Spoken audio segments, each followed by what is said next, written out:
Turn heads and bring the hype with a custom hype chain from Lotwin. Perfect for youth sports, fantasy football, or just flexing your pride. Go to Lotwin.com, use the promo code TCCPOD for 10% off your order. That's Lotwin.com, promo code TCCPOD for 10% off. Get your custom hype chain and get hype with Lotwin.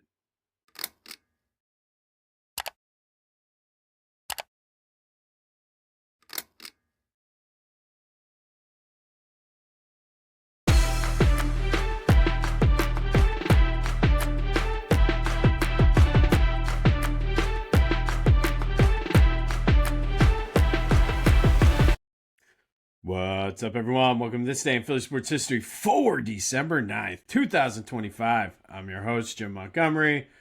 Welcome to a Tuesday edition of the podcast. We'll certainly get into that Eagles game here in a minute, but first, it is Tuesday. That means it's time for a little motivation / positivity. Definitely need some positivity today.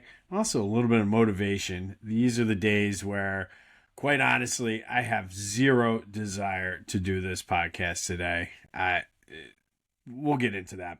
But Tuesday Motivation Positivity is brought to you by the Clashing Conferences Sports Fan Network. Go to clashingconferences.com. See how you can get involved, what they have to offer. Come join the team today. We're a proud member of the Clashing Conferences podcast here at This Day in Philly Sports History. All right, and today, Tyrod Taylor said this the other day, and I know he wasn't the first one to say it, but I do like this quote. He was asked about his status moving forward, and he was like, I'm living in the moment. Tomorrow's not born, and yesterday is dead.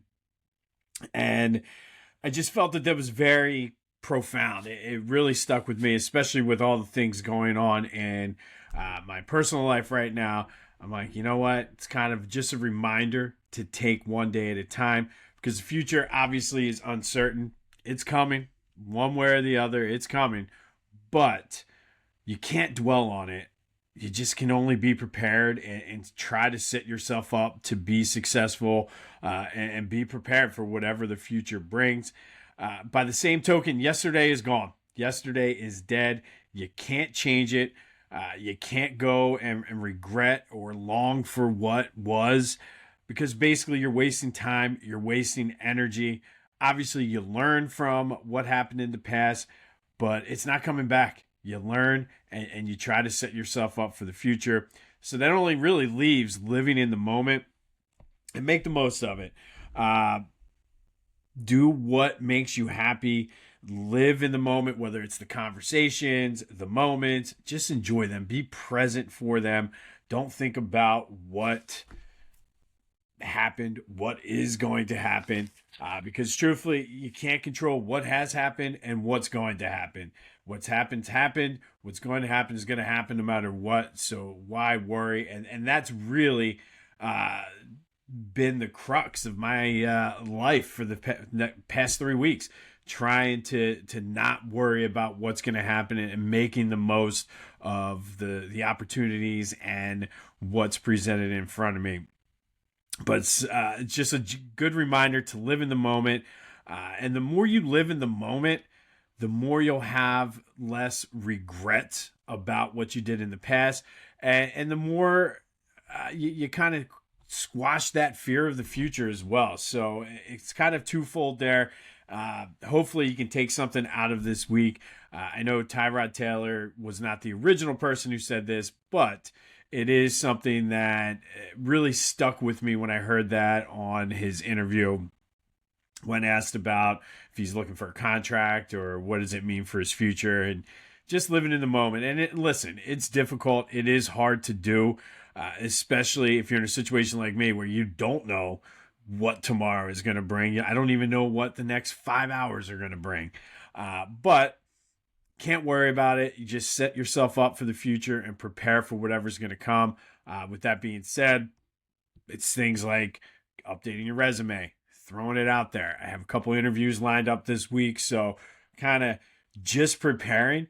And I can't worry about what happened. And hopefully, again, it's whatever your situation is, you can take it. It might not be as serious, or it could be more serious. But whatever it is, just live in the moment and remember that yesterday's dead. Tomorrow's not born yet. So live in the moment and don't have those regrets for what happened yesterday. Don't have the fear of what's going to happen because you can't control either one of them. So worry about what you can control. So thank you, Tyrod Taylor, for a little Tuesday motivation / positivity brought to you by the Clashing Conferences Sports Fan Network. Go to clashingconferences.com for more information to see how you can join and what all they have to offer. All right, so as I always do, this is just notes I take in my phone during the game. I was talking to on one of my text chains, and they were throwing out ideas. I'm like, it's already on the list. I don't know if you can see that, but if you're watching the video, just take good old Google or Apple Notes, and here we go. 22-19, Eagles lose in overtime. Shouldn't have gone to overtime. First and foremost, I'll say that the Eagles should have dominated this game. Absolutely should have dominated this game. But for a variety of reasons, many of which we've been talking about all season, they did not. And I guess the biggest thing for me and the biggest thing to stand out is we may have a Jalen Hurts problem. And I don't think it's as bad as everyone's making it out to be. I don't think Jalen Hurts is as bad as he played last night. However, he is not making good decisions. I shouldn't even say not making good decisions. He's just, I don't know. He just seems lost. And it's funny, on one of my text chains, we always joke that he looks like he's stoned out of his mind half the time. And he certainly played like it yesterday. 5 turnovers. Setting the Eagles record. 5 turnovers in a game, 4 interceptions, two of the turnovers on one play. I just don't know what to do. Now, some of them were not on him. It was on the receivers making drops, specifically A.J. Brown. Or maybe one of them was on A.J. Brown. But A.J. Brown did not have a good game. We certainly have an A.J. Brown problem. And, I mean, as bad as Jalen Hurts was, maybe I thought it was outrageous for people to suggest we need to sit him and bring in Tanner McKee. I'm not so sure right now. I'm not so sure that's as outrageous of his take as people who were making it the past couple weeks we thought it was. I don't think it's a bad idea at all. I truly, I'll get into this. I think this season is lost. I would rather them not make the playoffs at this point and just completely make wholesale changes this offseason. But that's another story for another time. But A.J. Brown, for all of the bitching and moaning that he did earlier this season, played absolutely terrible yesterday. Alligator arming balls, missed like 2 or 3 blocks on runs early in the game. They were actually running the ball off tackle, and one of them, it almost looked like he was shocked that the play went that far, but he did not play well at all. 3 or 4 drops, 3 or 4 missed blocks, and I don't know what to say about that. Like, you bitched and moaned, but you're not doing the little things, and that's like the 3rd straight game now. Sure, you had some numbers the previous 2 games, but you were jumping off sides in Dallas. You were jumping off sides against the Bears. And now you're dropping balls. Like, everybody, it's absolutely ridiculous. The offensive line. Jordan Mailata is supposed to be a Pro Bowl tackle. Holding calls. I get that it was ticky-tack, but I don't put yourself in that position. He had a couple of holding calls. Just not being able to consistently open up holes for the line. And to me, that goes back. Everybody loves Jeff Stoutland. Where's he been this year? I mean, I don't know. Where's he been? And as far as the other coaches, I mean, Nick Sirianni, once again, did not have this team prepared.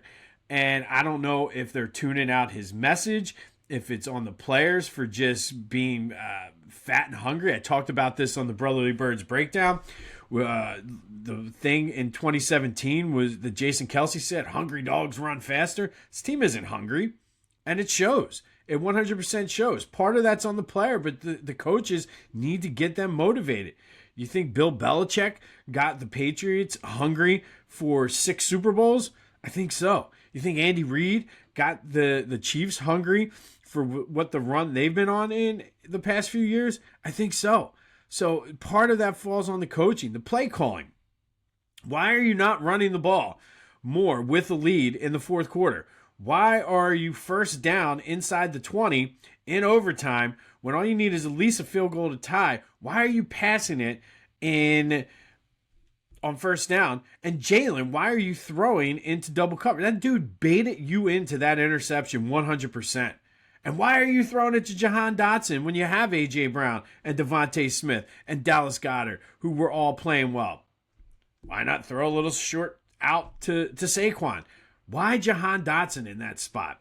And again, that goes back to the quarterback, goes back to the offensive coordinator, Kevin Patullo. You're not off the hook on this either. Goes back to Nick Sirianni. Why did you quit running the ball off tackle? Like, the middle of the field was there. You used it early.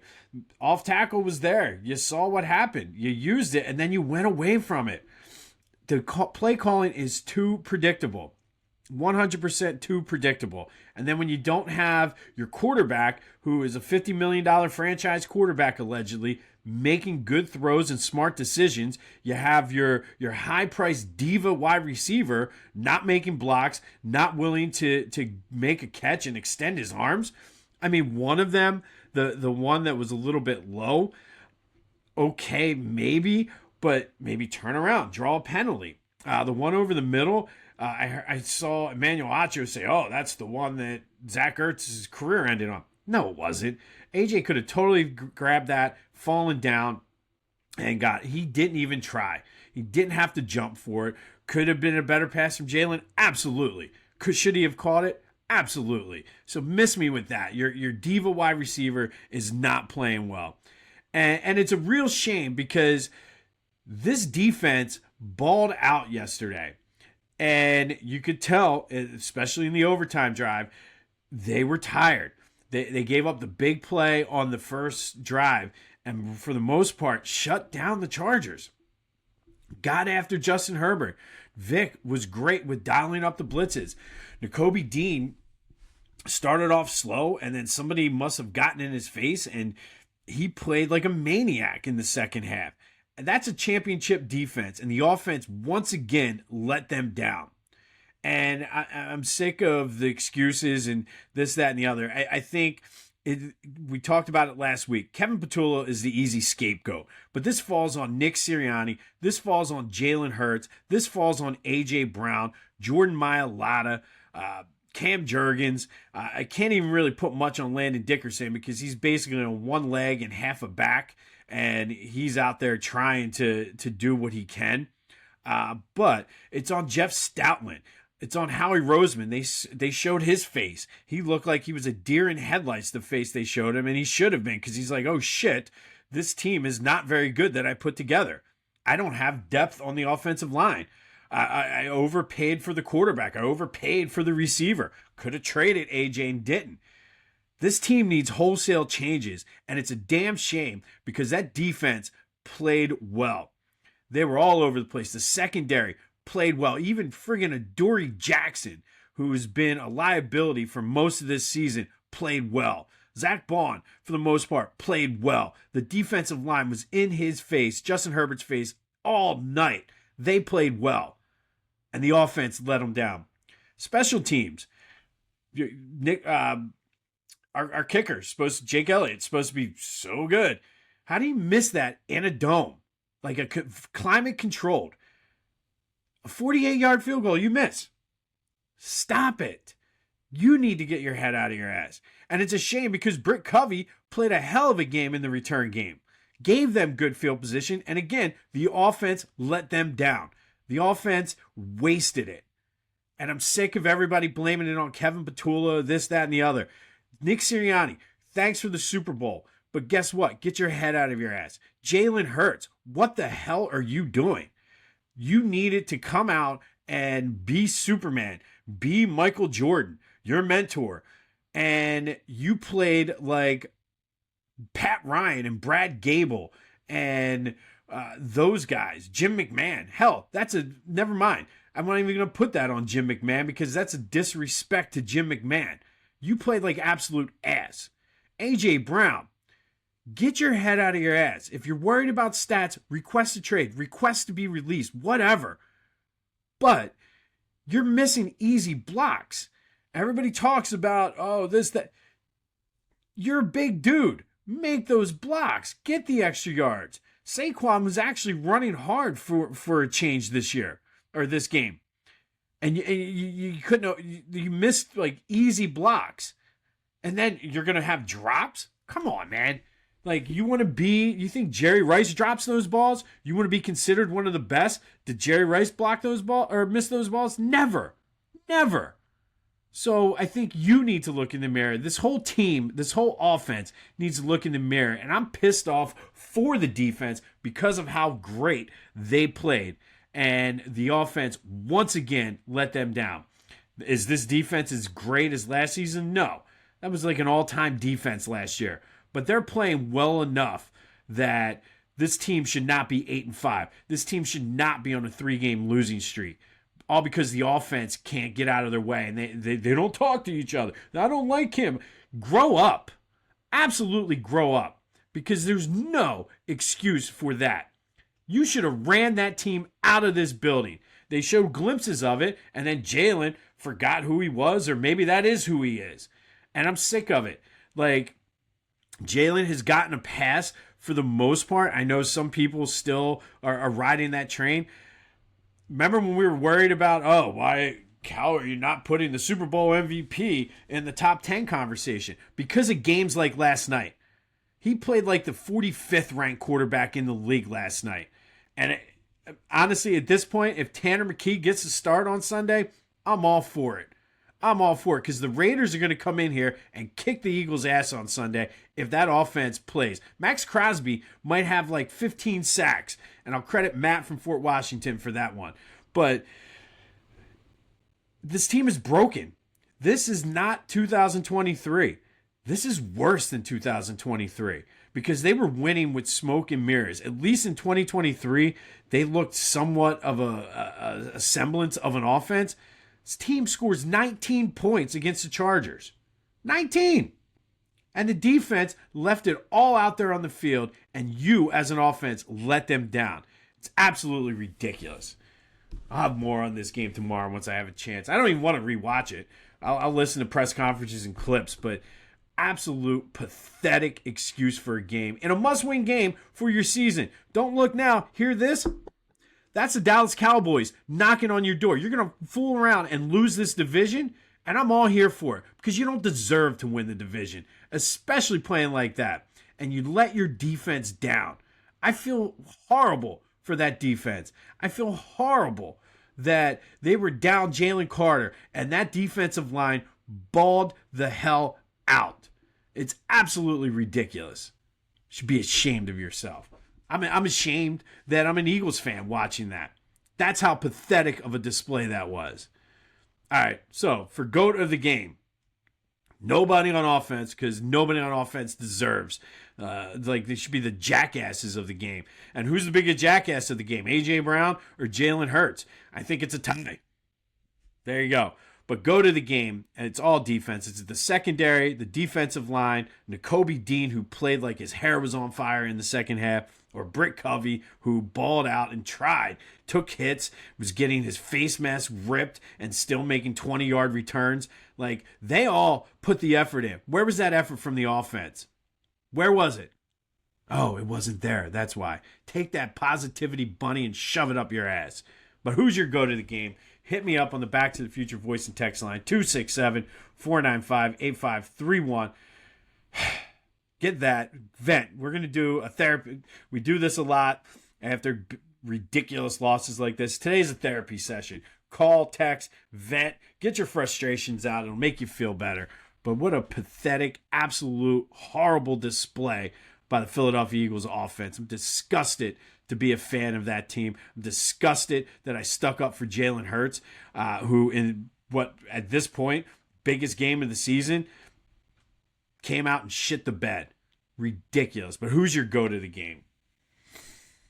All right. Phillies are in talks with Don Mattingly to be their bench coach. I kind of like this move because what it does, I kind of speculated that this might be the move they make when they announced they were going to have a bench coach. His son, Preston Mattingly, is the GM, kind of in waiting for when Dombrowski finally leaves. And I think what this does is Mattingly is a little bit younger than Rob Thompson. And I think it's setting it up that I don't know if they're going to put Thompson. Sorry, I'm out of breath from that rant. Jesus. But I don't know if they're going to have Rob Thompson on a short leash or what that means. But I think getting a different view, different kind of perspective is good. Mattingly, I think, is a decent manager. And I think he being that in that bench coach role, that's a good move for him. And it's kind of setting it up that he might be the manager in waiting then as well. There was some talk around Temple football yesterday. Rumors that they declined a bowl bid because so many teams are opting out that they started going through the 5 and 7 teams. Temple did release a statement saying, "No, we didn't decline. We just wanted to ask the coach and the players, and by the time they did that, they had filled their spot." Should have just accepted it. Come on. Flyers in action tonight at the X versus the San Jose Sharks, looking to get back to their winning ways. All right. Be sure to follow me on social media at Philly Jimbo on all platforms. Subscribe to the YouTube channel, Jimbo_Mont. Continue to spread the word as we grow this thing. Still not too late to donate to the 3rd annual gift and food drive. Ends this week, so go to my social media, scan the QR code, and make a donation today. Usually I would say use your parlay money, but you probably lost all that like I did last night anyway, so there we go. And then today's reverse advent calendar item of the day is graham crackers. Any kind of graham crackers will help. And then our random act of kindness, because we certainly need to feel good today, and acts of kindness do make you feel better. Thank your mailman. Give him a card or give her a card, a small gift. Look on the Postal Service's website. I know there are specific rules for that, but do something nice for your mailman. He's out there. She's out there in the cold. They're out there in the rain, the snow, the heat, all of that. So thank your mailman or your mail lady and make yourself feel a little bit better today. And then, as always, I try to bring you the most accurate information. And when we were talking about Wilt Chamberlain yesterday, I said I believed he broke his own scoring record. He, in fact, did not. This was still early enough in his career that he wasn't littered in the top 10 of the all-time scoring. He broke Elgin Baylor's record of 71. But then he broke his own record multiple times after that. All right, and then yesterday's trivia question, tying right into that. We said it goes Wilt, Kobe, Wilt as the top scoring games of all time. Who are the other two players not named Wilt Chamberlain or Kobe Bryant? That would be David Thompson in 78, who had 73 points, and Luka Doncic, who had 73 points in 2024. Want to show off your Philly pride without saying a word? Philly Goat has you covered. From tees, hoodies, shoes, and hats, their gear screams Philly louder than an Eagles fan at the vet. Whether you're tailgating in South Philly or trying to flex down the Jersey Shore, do it in style.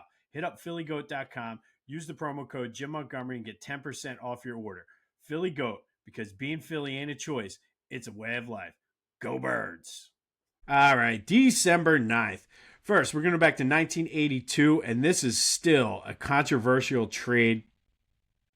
One of the most controversial trades in all of Philadelphia sports happened on this day in 1982. Phillies traded Manny Trio, George Vukovich, Jay Baller, Julio Franco, and Jerry Willard to Cleveland for one Von Hayes, Mr. 5 for 1, who definitely, I guess, had a solid career with the Phillies, made an all-star team or two, had a couple good seasons, and again, was solid, but was not the player they expected him to be. I guess when you trade 5 players for somebody, you expect it to be the player that you build your team around. That was not Von Hayes. But Von Hayes, that trade happened. Mr. 5 for 1 on this day in 1982. Fast forward to 1999. Flyers beat the Maple Leafs 4-2. Eric Lindros with his final hat trick as a member of the Flyers. The Flyers built a 3-goal lead. Maple Leafs came back and scored 2. And then Eric Lindros iced it with the 3rd goal to get the hat trick, his final one with the Flyers. 2001, Eagles improved to 8-4 with a 24-14 win over those Chargers. Couldn't do that last night, though, could they? At the Vet, Donovan threw for 221 yards, 2 touchdowns, one to Deuce, one to Chad Lewis. Defense, though, forced 4 turnovers, including a 49-yard fumble return for a touchdown by Brian Dawkins. Derek Burgess also had 2 sacks for the Eagles as they improved their record to 8-4 with the 24-14 win over the Chargers at the Vet. And then we're going to go to 2018. Eagles go to Dallas. Carson Wentz throws 3 touchdown passes, one to Darren Sproles, one to Alshon Jeffrey, one to Dallas Goedert. Defense forced 3 turnovers and sacked Dak Prescott 3 times. But Dak had himself a game, threw for 455 yards, 3 touchdowns, as the Eagles lose 29-23 in overtime in what would become Carson Wentz's last game of that 2018 season. Due to his back injury, Nick Foles would come in, navigate some late season magic, and get the Eagles within a whisker of the NFC Championship game for the 2nd straight year. And then 1 year later, the Eagles played another overtime game against an NFC East opponent, but this time it was Monday Night Football against the Giants. They overcome a 17-3 halftime deficit. Carson Wentz threw for 325 yards, 2 touchdowns, both going to Zach Ertz, one with just under 2 minutes left in regulation, and then another in overtime to win it 23-17. It was the first of 4 straight NFC East wins for the Eagles to close out the season as they win the division in 2019 before falling to the Seahawks in the wild card round. All right, so Eagles won that game in 2019. Year earlier, they lose to the Cowboys in overtime. 2001. Eagles improved to 8-4 with a 24-14 win over the Chargers. Eric Lindros gets his final hat trick as a member of the Flyers in 1999. And then, of course, the Von Hayes trade happened on this day in 1982. Mr. 5 for 1. And then today's trivia question, Jalen Hurts set the record for turnovers in a game, the Eagles' record for turnovers in a game with 5 yesterday. Previous record was 4, shared by 7 people. Who are they? Whose record did Jalen Hurts break yesterday? Not a record you want to break, but for those keeping score at home, the NFL record is 6, shared by a few different players, including Hall of Famers Kurt Warner and Peyton Manning. We'll have more on the Eagles tomorrow. Not that I really want to dive deep into this. I'm tired of it. I'm fed up. I'm over this team this year. Not good for my mental health. But who's your go to the game? Which defensive unit, which defensive player? Is it Britt Covey? And if you pick somebody on offense, obviously you did not watch the game. But hit up the Back to the Future voice and text line, 267-495-8531. Today is Therapy Tuesday. Let's get it all out. Ties in perfectly with our Tuesday motivation positivity. We don't have to dwell on this from yesterday, but sometimes it's good to just scream. Get mad, yell, get angry, whatever you got to do. And as you go through your weeks, remember, live in the moment. Tomorrow's not born and yesterday is dead. So focus on what you can control and live in the current moment.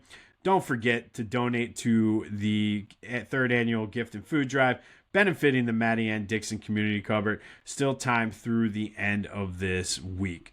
This has been This Day in Philly Sports History for December 9th. I don't even know what day it is. December 9th, 2025. My name is Jim Montgomery.